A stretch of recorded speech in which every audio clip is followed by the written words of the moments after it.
Welcome to Everyday Emotional Vocabulary with Think and Be Well Now. Every week, I name an emotional state many people experience but rarely have language for so that we can be aware of how the nervous system naturally works to help us find balance.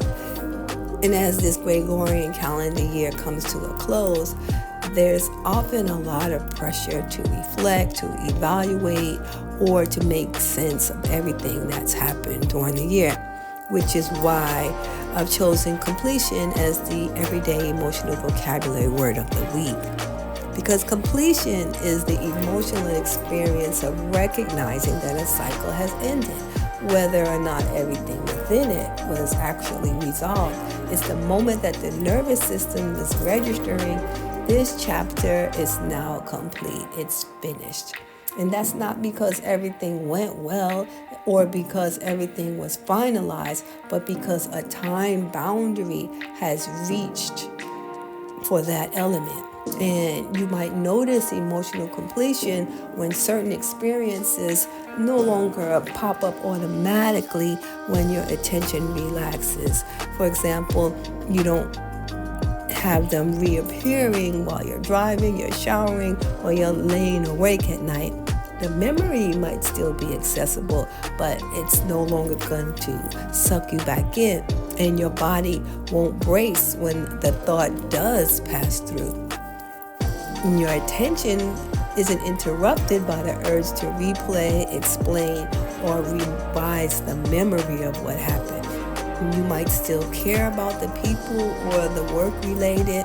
You might still participate in related responsibilities, but you're not any longer internally drawn back into that phase of it.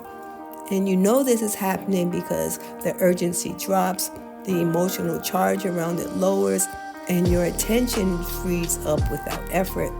And you realize nothing needs to be assessed yet and nothing needs to be improved, but something has simply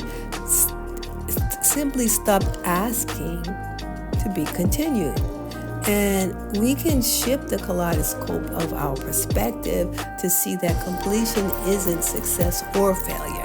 It's recognition of an ending.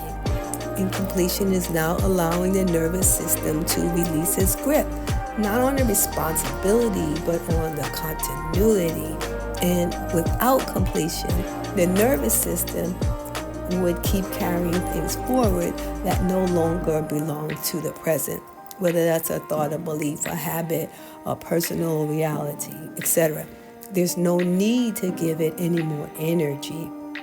So as you think on this word, ask yourself, what has reached its emotional completion for me this year?